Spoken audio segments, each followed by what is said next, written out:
আপনি মবের পক্ষে কথা বলেন, আপনি নির্বাচন না হওয়ার পক্ষে কথা বলেন, অথবা তার চেয়ে যদি একটু আত্মরক্ষামূলক একটু নিরাপদ জায়গায় থাকতে চান, আপনি আরপিও সংশোধন করে আপনি বলেন যে এবার দেশে ওই যে কি বলে আনুপাতিক হারে নির্বাচন হবে, পিআর পদ্ধতিতে নির্বাচন হবে।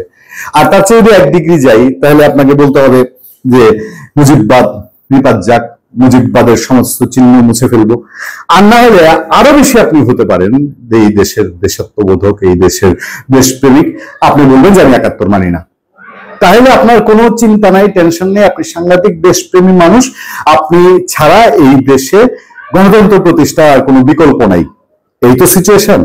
আর নাহলে দেখেন কেন উঠবে না কথা যে মুক্তিযোদ্ধাদেরকে, সমস্ত মুক্তিযোদ্ধা যা এখন পর্যন্ত বেঁচে আছে, সমস্ত মুক্তিযোদ্ধাই মুখটা খুললেই, ঠোঁটটা নাড়ালেই ত্যাগ পড়ে যাবে, বলে দিবেন ফেসিবাদের দালাল, ফেসিবাদের দোসর শেখ হাসিনা চালাচ্ছে, আওয়ামী লীগের দোসর হিসাবে আওয়ামী লীগের পারপাস সার্ভ করছে।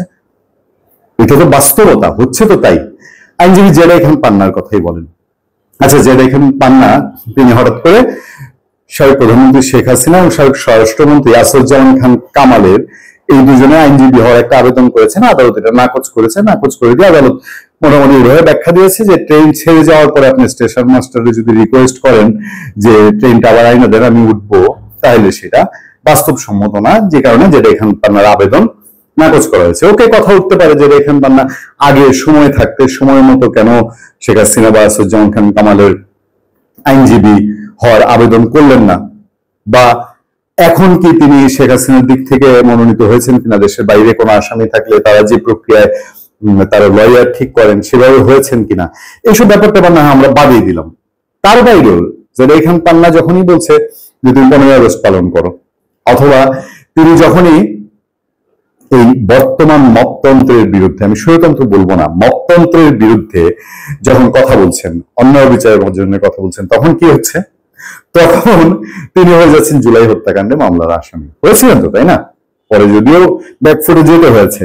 এই মানুষটাই, এই যে বৈষম্য বিরোধী আন্দোলনের কথা বলে, কোটা বিরোধী আন্দোলনের কথা বলে আন্দোলন শুরু হয়েছিল, সেইটায় ছাত্রদের পক্ষে তিনি কোর্টে লড়াই করতে চেয়েছিলেন, কোর্টে দাঁড়িয়েছিলেন।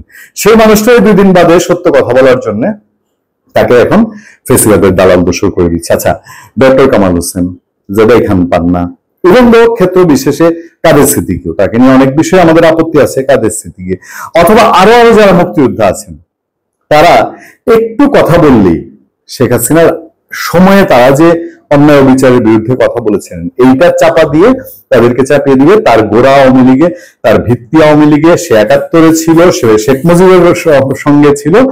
সুতরাং তাকে এখন বানাইতে হবে ফেসিবাদের যে কোনো নয় যে কোনো ভাবে দোষর। দেখেন, বর্তমানে যারা সমাজে কথা বলেন, অথবা আমরা যারা অন্যায় বিচারের বিরুদ্ধে আমরা কথা বলি, তখন সিচুয়েশনটা কি হচ্ছে?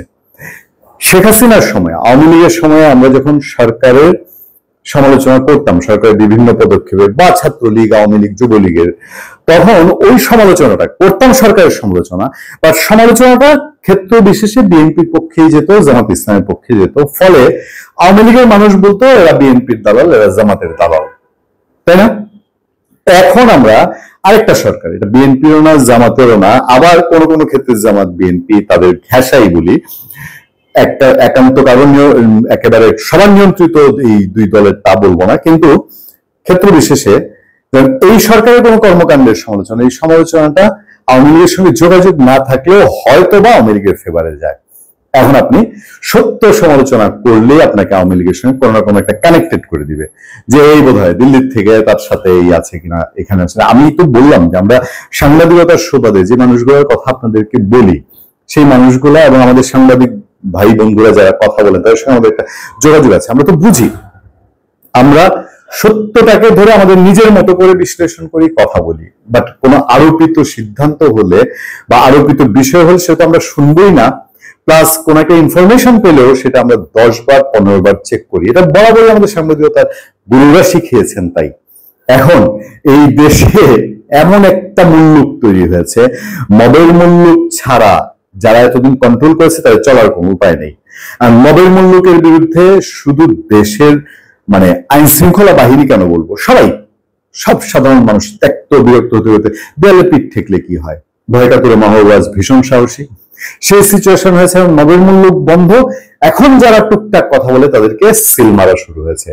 যে কথা বলবে, যে সত্য বলবে, সরকারের সমালোচনা রাষ্ট্রের সমালোচনা ভিন্ন জিনিস, সরকারের সমালোচনা বা সরকার বিরোধিতা রাষ্ট্র বিরোধিতা যে ভিন্ন জিনিস, এই স্পেসটাই রাখবে না, এই সুযোগটাই রাখবে না।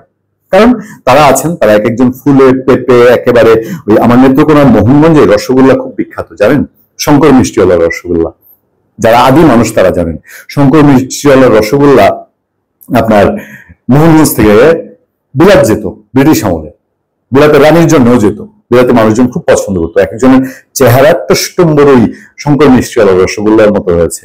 আমার ওই যে ডাব পনির চেনেন, অষ্টগ্রাম, কিশোরগঞ্জ অষ্টগ্রাম আমার নানা বাড়ি, সেখানে ডাব পনির কত কত কত কত ভাব, এই এক একটার যে চেহারা, গালে গতরে সব এরকম অষ্টগ্রামের পনির আর মোহনগঞ্জের রসগোল্লা হয়েছে না আমার বালিশ মিষ্টির মতো চকচকে, এই লোকগুলাই তারা ওইরকম থাকতে চায়। আর আপনি 18 কোটি জাহান্নামে যান। তখন আপনি সত্য বললে আপনার দালাল, আপনি এই আপনি সে, এবং কঠিন কঠিন শব্দ, এমন এমন শব্দ বের করেছে। জানেন, আমিও তো মাস্টার্স পাস করেছি আজকে 20 বছর ইউনিভার্সিটিতে, এই শব্দগুলো নতুন শিখছে এদের কাছ থেকে। আজকে দেখলাম পাকিস্তান বিবৃতি দিয়েছে, সেখানে ওই ন্যারেটিভ শব্দটা, রাজনীতিতে ন্যারেটিভ শব্দটা দেখবেন ইদানিং এরা খুব ব্যবহার করে। এরকম শব্দ দিয়ে, শব্দের মার পেঁচে আপনাকে নাস্তানাবুদ করে দিবে। ভালো থাকবেন, সুস্থ থাকবেন। আপনার সাথে আমি আতিক রহমান, পূর্ণিয়া।